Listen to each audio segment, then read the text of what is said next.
Bom dia, irmãos, e a eterna paz do nosso Senhor Jesus Cristo.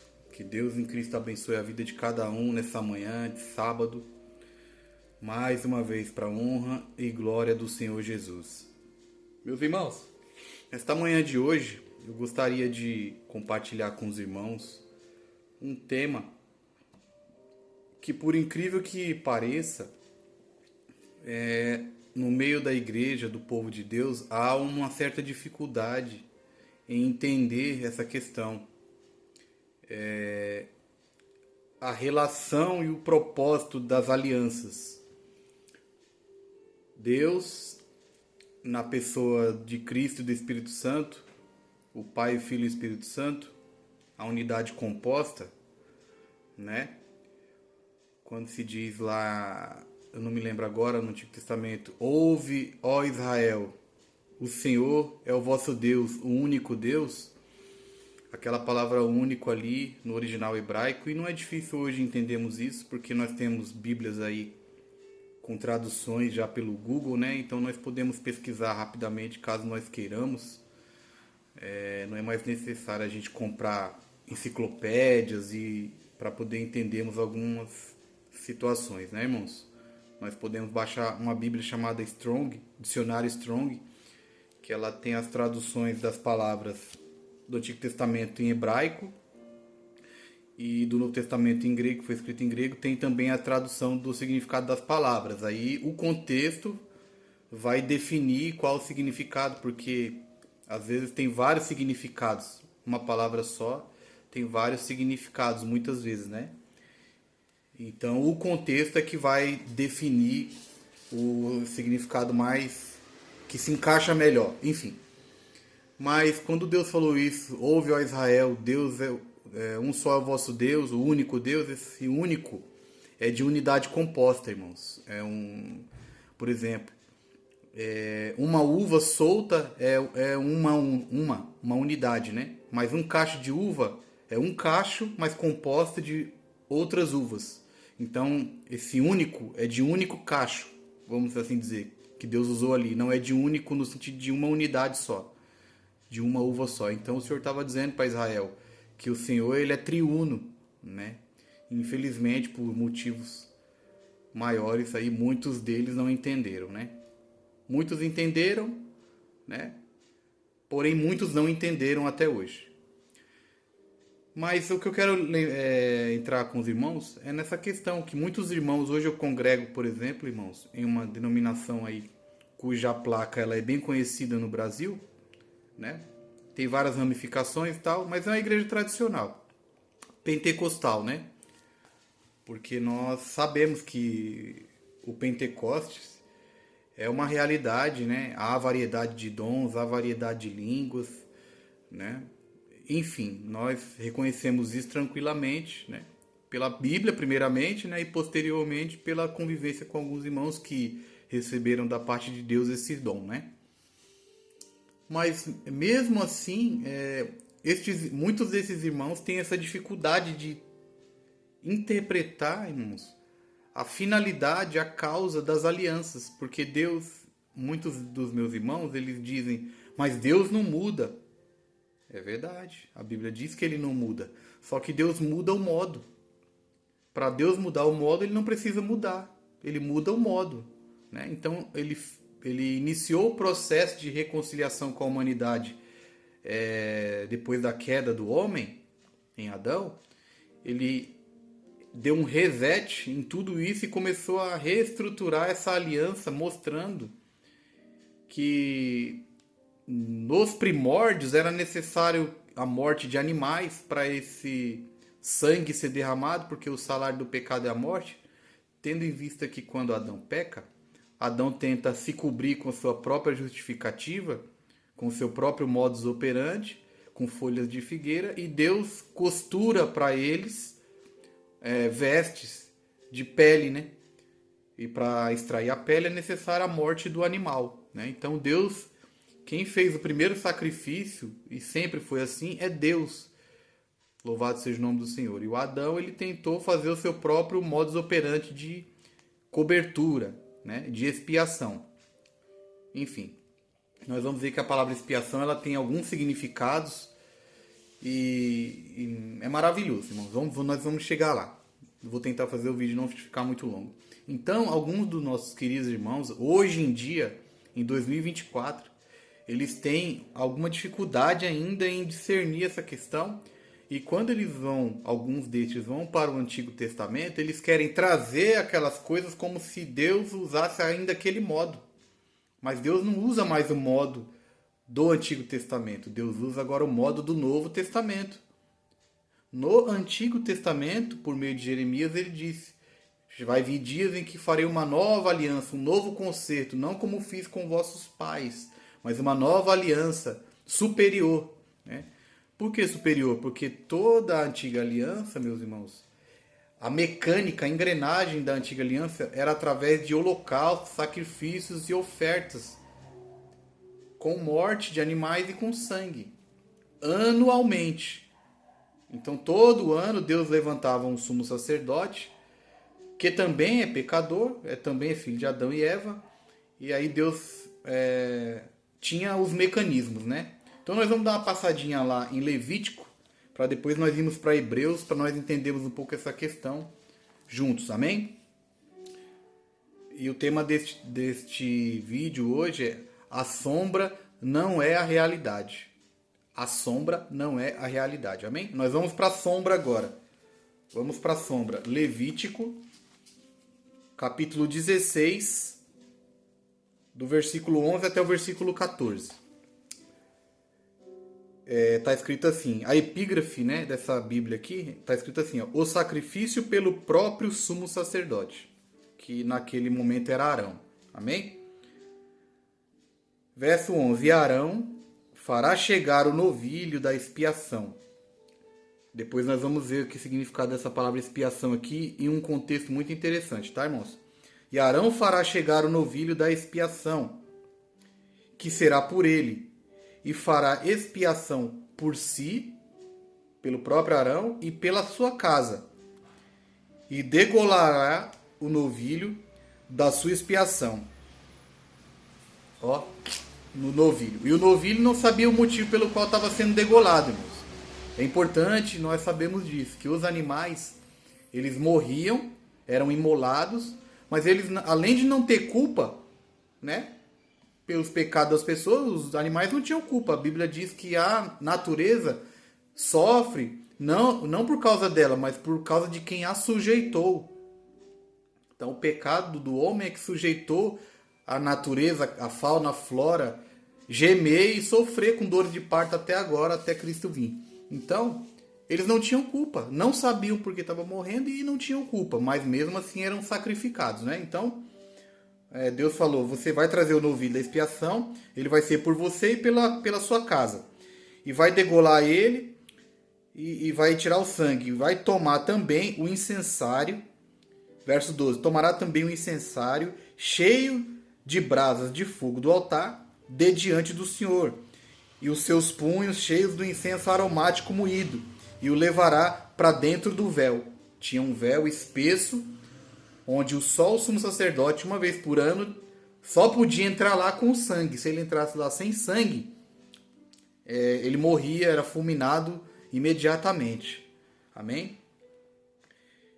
Verso 13: e porá o incenso sobre o fogo perante o Senhor, e a nuvem do incenso cobrirá o propiciatório. Nós vamos ver também o que significa essa palavra propiciatório em um contexto muito interessante também, tá? E cobrirá o propiciatório que está sobre o testemunho, para que não morra. Ou seja, se o Arão não fizesse esse passo a passo dado por Deus, ele ia ser fulminado.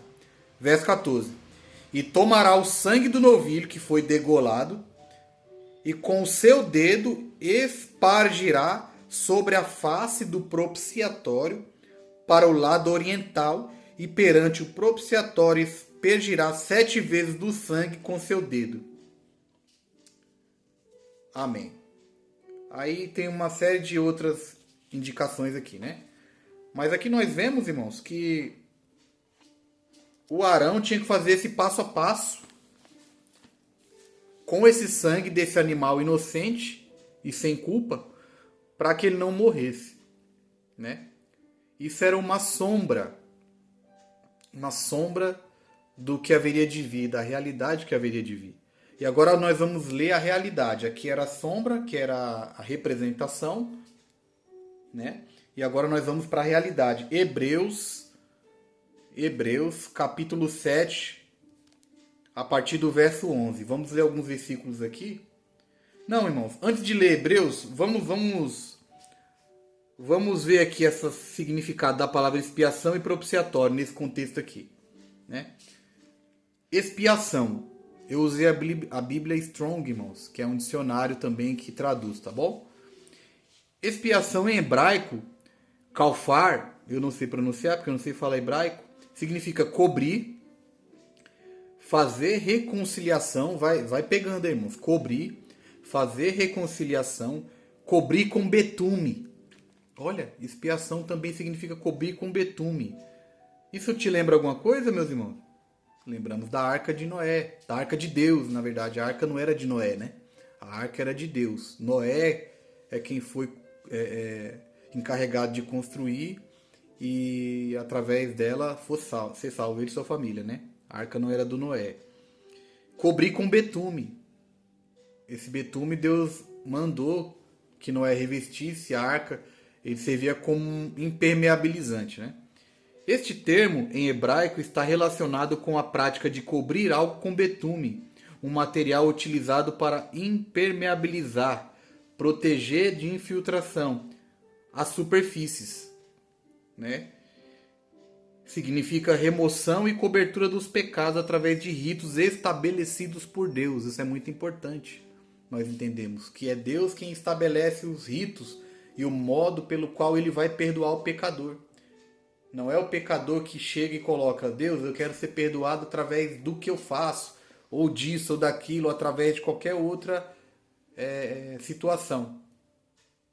Não é o homem que decide nada, é Deus quem decide. Então, essa palavra expiação, ela tem vários significados. Cobrir, fazer reconciliação, cobrir com betume.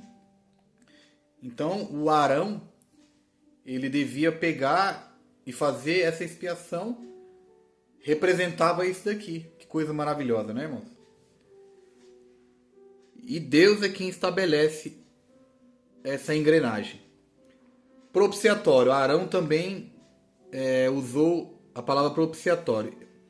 Em hebraico significa kaporhet, a tampa da aliança, conhecida como propiciatório, a tampa da arca da aliança, irmãos.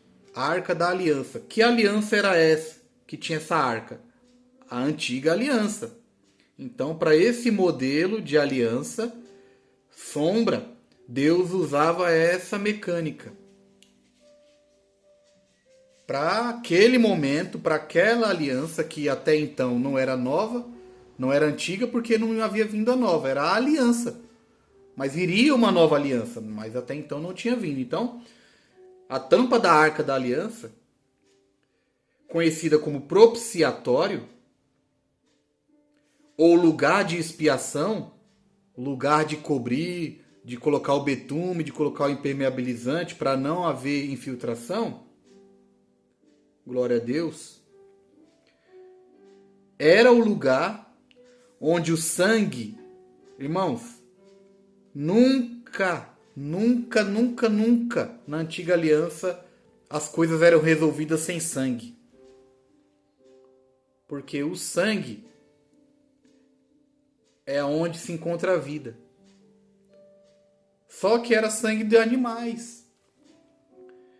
E aí, era uma vez por ano. Então, todo ano tinha que se repetir esse ritual. Todo ano, ano após ano, ano após ano, ano após ano, ano após ano. E aí Deus havia prometido, vai chegar um tempo em que não vai haver necessidade, porque vai ser o sacrifício de uma vez por todas e para sempre será feito. Glória a Deus. Então, para aquele momento, para aquela circunstância veterotestamentária,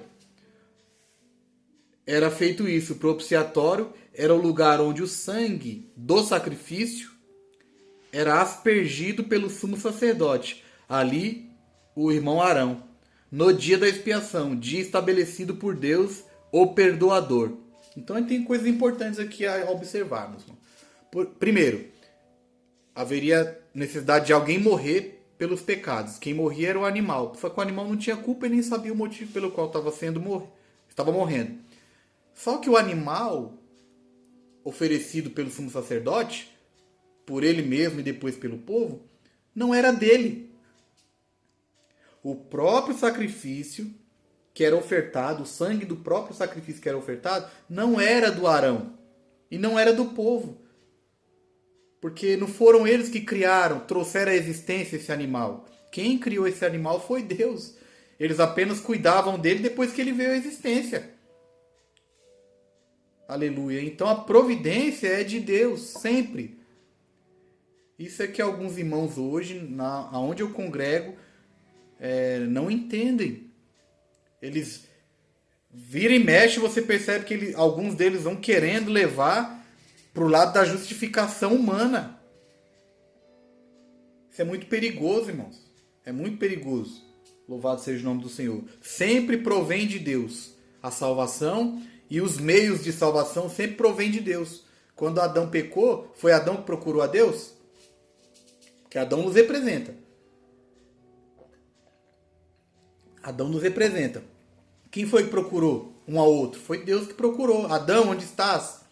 E aí deu todo a sequência do processo, né? Então, irmãos, primeiro, era necessária a morte de alguém, morria o animal. O animal inocente não sabia porque estava morrendo. Segundo, o animal não era do sumo sacerdote nem do povo, era de Deus, que trouxe a existência desse animal pela sua palavra lá em Gênesis. Terceiro ponto importante.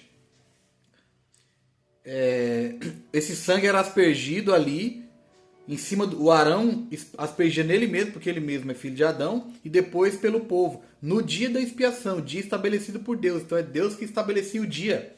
Não era o homem que falava, hoje eu estou com vontade de fazer isso.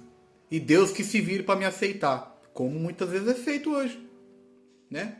Vem aqui tal dia que Deus vai fazer tal coisa. Eu que estou dando ordem de Deus agora? Deus é obrigado a seguir minha agenda? Oh, meu Deus. Nós precisamos entender isso, né? A grandeza de Deus e a nossa pequenez, para nós nos colocarmos no nosso lugar. Louvado seja o nome do Senhor. Então esse dia era estabelecido por Deus, o perdoador. Porque quem perdoaria seria Deus. Então é Deus que está com as cartas na mão. Perdoe esse ditado chulo. Deus é quem decreta os meios. Não é o pecador.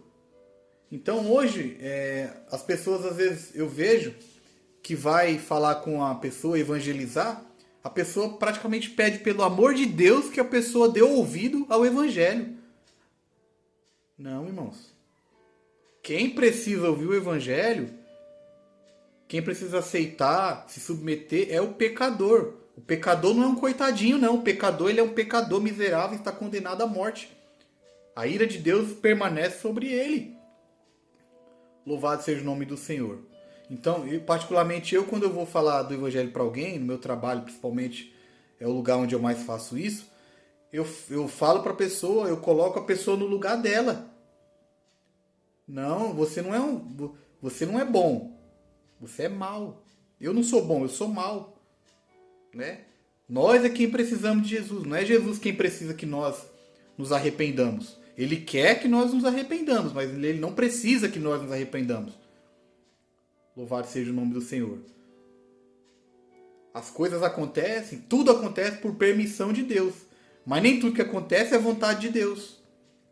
É outra coisa que muitos irmãos não entendem. Tudo que acontece é permissão de Deus. Mas nem tudo que acontece é vontade de Deus. É vontade de Deus que uma criança seja morta, violentada e morta? É vontade de Deus? Não. Mas acontece? Acontece. E por que acontece? Deus permite. Muitas vezes ele permite, mas ele não quer que seja assim. Deus permitiu que a Eva comesse a maçã? A maçã não, o fruto? Permitiu, mas ele queria? Não, porque ele falou antes, não faz isso, porque no dia que fizer, certamente você vai morrer. Né? E no original está morrendo, morrerás. Ou seja, Morrendo espiritualmente, depois você vai morrer fisicamente. Aconteceu, mas não era da vontade de Deus, foi permissão de Deus. Amém? Então vamos lá. Então, o perdoador é quem decide o dia da expiação. Quem decidia naquele momento, né? Simbolicamente representava a presença de Deus entre o seu povo. Aleluia. Quem que é o povo de Deus? O povo de Deus era aquele que se submetia ao perdão de Deus. Quem não se submetia ao que Deus instituíra, não era povo de Deus, apesar de ser israelita, apesar de estar no meio lá, naquele contexto, no Oriente Médio. Deus só tem um povo, irmãos. Debaixo do sol, Deus só tem um povo. Ele é constituído de todos os povos, tribos, línguas e nações que temem e se submetem às suas orientações e suas ordenanças. Louvado seja o nome do Senhor. Então aquilo ali simbolizava, representava a presença de Deus no meio do povo. Tabernáculo significa estar no meio, habitação no meio. Aleluia. Por isso que Jesus é o nosso Emanuel, é o Deus conosco, né? Aleluia. Louvado seja o nome do Senhor. E a reconciliação por meio do sacrifício. Isso aqui é a tradução do significado hebraico, tá, irmãos? Da palavra propiciatório. Veja bem o tanto de coisa, né? Então, irmãos, outros pontos importantes. Deus ficava no meio do seu povo depois que a morte acontecia do inocente e o sangue era derramado, do jeito que ele falou para ser, né? Aí ele vinha no meio do seu povo para reconciliar por meio do sacrifício. Por que reconciliar? O que significa reconciliar, irmãos? Reconciliar é quando há uma divergência, há um problema, há uma divergência que não está dando certo.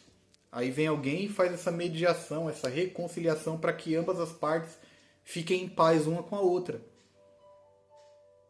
Por isso que o profeta Isaías disse: o castigo que nos traz a paz, a reconciliação, estava sobre ele. E pelas suas feridas nós fomos sarados. Louvado seja o nome do Senhor. Então, depois disso acontecia a reconciliação através do sacrifício. Os querubins esculpidos representavam a presença dos anjos, guardiães de Deus. Tudo era uma sombra, uma representação de uma realidade futura. Agora nós vamos para a realidade futura. Hebreus, para não ficar longo, Hebreus capítulo 7, verso 11. Ali nós vemos a sombra, a representação. Agora vamos para a realidade. De maneira que, se a perfeição fosse pelo sacerdócio levítico, esse que nós acabamos de ler aqui um trecho, porque sob ele ou debaixo dele o povo recebeu a lei, que necessidade havia logo de que outro sacerdote se levantasse? Era só continuar com Arão e os seus sucessores, se esse modus operandi fosse suficiente. Deus não muda, mas ele muda o modo, porque esse modo era insuficiente, era só uma representação de uma coisa muitíssimo superior que viria futuramente. Então, se a perfeição fosse pelo sacerdócio levítico, mediado por Arão, debaixo dele o povo recebeu a lei, que necessidade havia logo de que outro sacerdote se levantasse, de acordo com a ordem de Melquisedeque, e não fosse chamado de acordo com a ordem de Arão? Por quê? Porque mudando-se o sacerdócio, necessariamente faz também mudança da lei. Ué, mas Deus não muda. Deus não muda. O Antigo Testamento é a mesma coisa do Novo. Misericórdia, irmãos. Nós precisamos entender isso. Porque a Bíblia diz que todo aquele que quiser viver debaixo da lei está debaixo de maldição. Os irmãos que falam isso não têm noção do que é. A lei, irmãos, Deus deu a lei para mostrar o quanto nós somos pecadores. Não foi para nós obedecermos e sermos salvos. Porque ninguém obedece à lei. A lei é um bloco. A lei não é um mandamento só, nem 10. É um bloco, 613 aplicativos. Os 10 mandamentos é o eixo, é o tronco da árvore, e os 603 são os galhos dessa lei, desse tronco. Tudo isso tem que ser obedecido. Quando, irmão? Um dia só? Um dia da semana? Vamos dizer que fosse só um dia da semana. Ninguém obedece. Porque essas leis têm aspectos exteriores e interiores.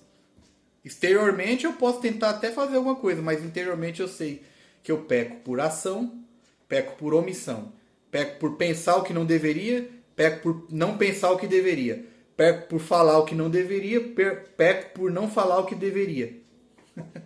Peco por não fazer o que não deveria fazer e peco por fazer o que não deveria fazer e peco por não fazer o que deveria fazer.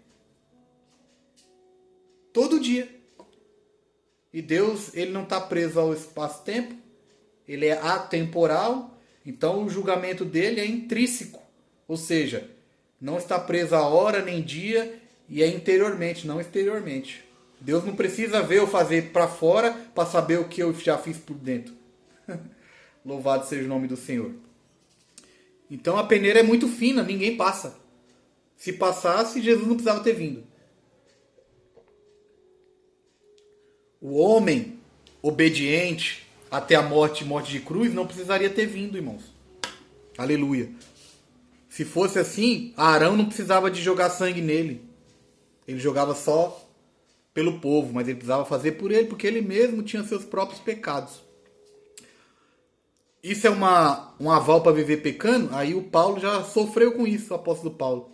Ele explicava isso às pessoas. Paulo, então quer dizer que então eu posso fazer tudo? Aí ele falou, tudo é lícito, mas nem tudo convém. Tudo é lícito, mas eu não me deixarei dominar por nada. Eu posso fazer qualquer coisa, mas eu posso colher as consequências do que eu fiz. Eu era alcoólatra, eu posso ir ali agora e tomar várias cervejas como eu fiz a vida praticamente inteira. Eu não posso? Depois de crente? Posso. Claro que eu posso. Deus não vai me impedir. Eu vou beber, vou ficar bêbado como eu fiz a vida toda, não vou? Se eu for lá, Deus vai me impedir, irmãos? Não. Então eu posso. Mas eu devo? Convém? Obviamente não, então por isso que eu não vou fazer. Estou dando exemplo da bebida, mas qualquer coisa que não convém, não devemos fazer. Então não é proibitivo no sentido de, olha, não pode. Porque quanto mais você fala para a pessoa, Deus sabe, Deus é pai. Quanto mais você fala para o filho, eu não sou pai, mas fui filho. Porque meus pais terrenos, os dois morreram. Mas eu lembro na minha infância, quanto mais eles falavam, não pode olhar para lá, não pode fazer isso. Mais me atiçava a curiosidade de fazer. Porque a proibição tem esse poder de causar inquietação para você ir lá e fazer. Agora, se você fala, você pode ir lá, mas se você for lá, você vai se lascar, vai se machucar, vai colher as consequências. Você que sabe, vai lá. Eu vou pensar 1001 vezes para ir lá. Agora, se me proíbe de fazer alguma coisa e não me fala as consequências, eu vou ficar inclinado a fazer. Por isso que o Espírito Santo inspirou Paulo a dizer, todas as coisas me são lícitas. Licitação é permissão. Mas nem tudo me convém. Aleluia. Assim é com Deus, assim é a caminhada no Espírito. Assim é viver pelo Espírito. Louvado seja o nome do Senhor. Então, vamos lá, que já tem quase meia hora, irmão. Eu falei que era curto, mas Deus sabe todas as coisas, né? Então, se o sacerdócio do Arão de Levítico fosse suficiente e perfeito, para que se levantar outro sumo sacerdote, segundo a ordem de Melquisedeque? Porque mudando-se o sacerdócio, ou seja, o sacerdócio era do Arão, mudou para Melquisedeque. Necessariamente se faz também mudança da lei, porque aquele de quem essas coisas se dizem pertence a outra tribo, da qual ninguém serviu no altar. Visto ser manifesto que o nosso Senhor procedeu de Judá, Jesus é da tribo de Judá, e concernente a essa tribo, nunca Moisés falou de sacerdócio. E muito mais manifesto é ainda, se há semelhança de Melquisedeque, se levantar outro sacerdote, que não foi feito de acordo com a lei do mandamento carnal, mas de acordo com a virtude da vida incorruptível, porque ele assim testifica, tu és sacerdote eternamente. Arão era sacerdote eternamente? Moisés, mesmo antes do Levítico, era também uma espécie de sacerdote? Era, porque ele intercedia muitas vezes pelo povo. Mas ele é eterno? Ele era um eterno sacerdote? Arão, um eterno sacerdote? Os outros que vieram depois eram eternos sacerdotes? Ou só Jesus é eterno sacerdote? Louvado seja o nome do Senhor. Jesus entra todo ano lá com o sangue de alguém? Ele entrou para sempre com o seu próprio sangue, aleluia. Não sangue alheio, mas com o seu próprio sangue. Louvado seja o nome do Senhor.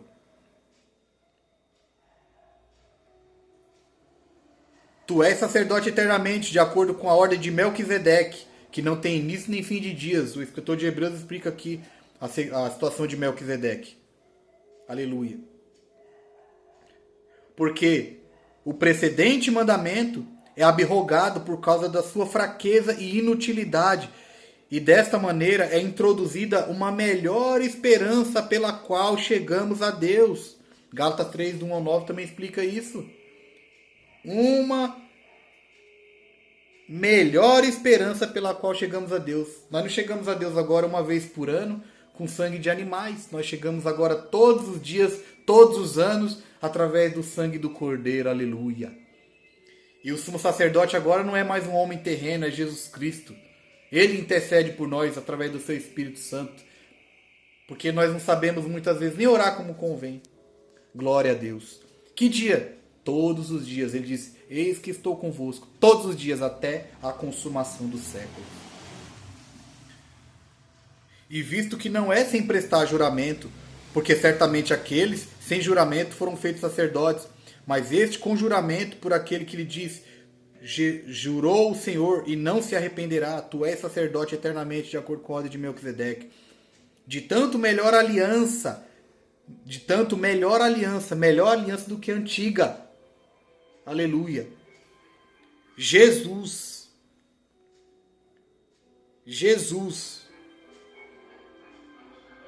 foi feito fiador. O que é um fiador?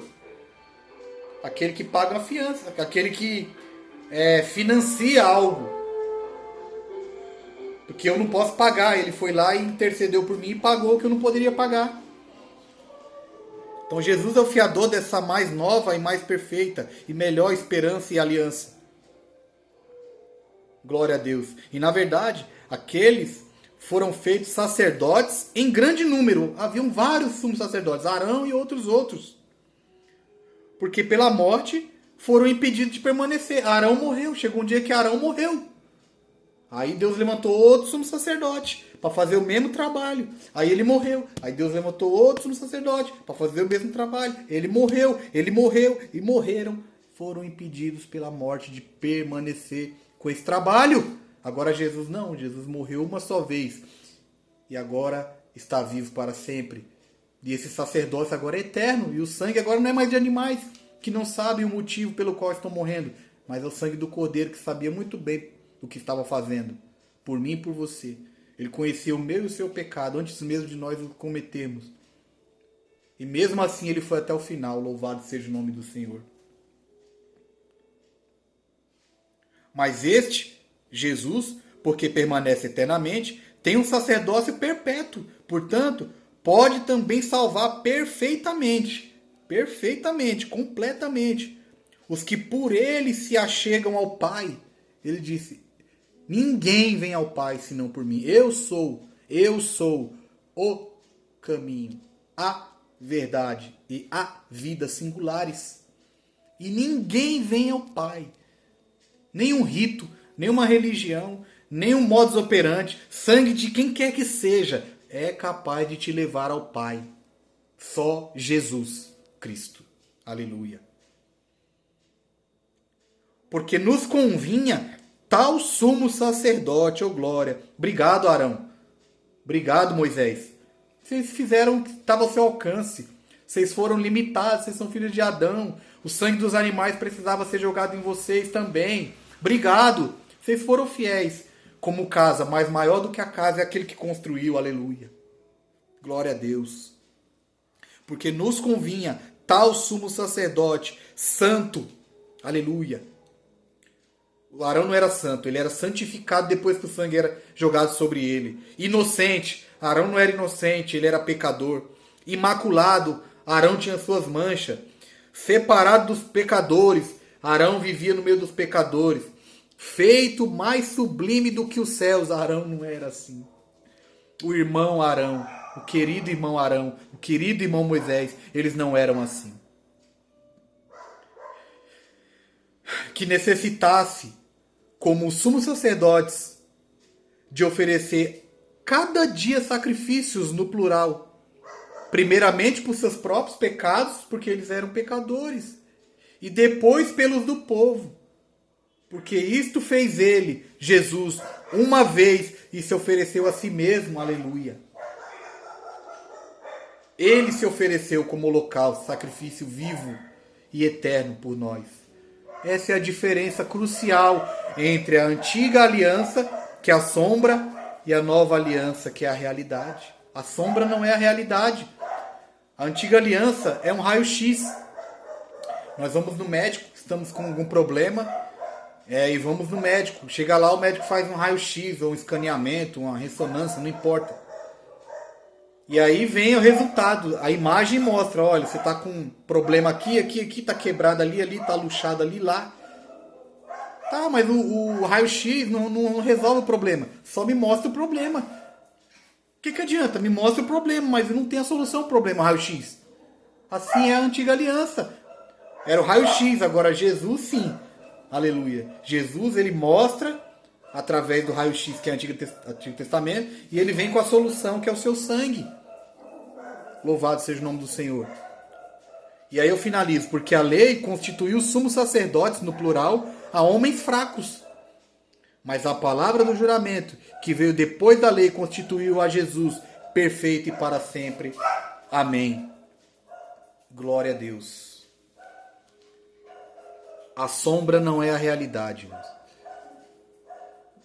Nós precisamos, como cristãos, entendermos essa diferença. Para nós não irmos para o Antigo Testamento, não irmos para a sombra. Se nós formos para a sombra, nós vamos negar a realidade. A realidade é Cristo crucificado. Não façamos de Jesus Cristo um mero chaveiro, mas Jesus Cristo é a chave.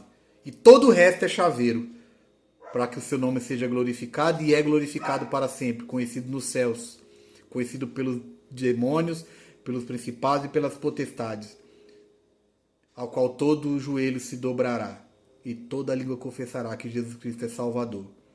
Nós vamos continuar confessando que Jesus é o nosso Salvador. Não é Moisés nem Arão nossos salvadores. Moisés e Arão são nossos irmãos. Jesus Cristo é o nosso Senhor e Salvador. Eternamente. Amém. Que Deus abençoe em nome de Jesus.